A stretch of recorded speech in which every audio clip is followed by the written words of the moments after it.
Guys, today I'm gonna make another purse.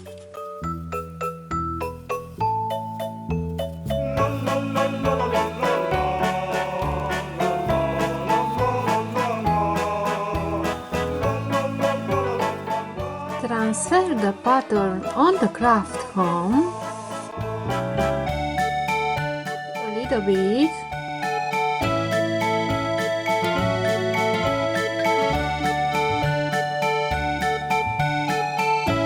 This will be the lateral side.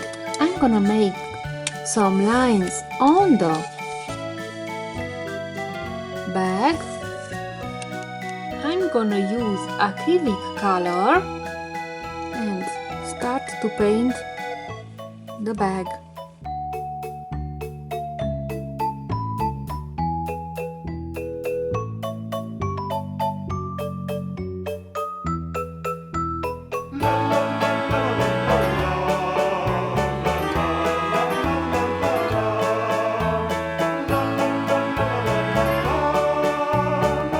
Different colors.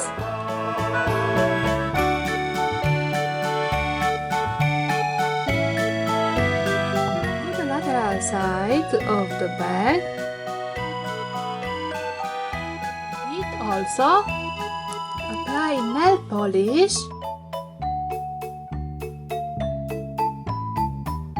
Take a jump ring, open the jump ring, insert the chain. Insert the jump ring on the hole. Take a piece of Velcro and glue it.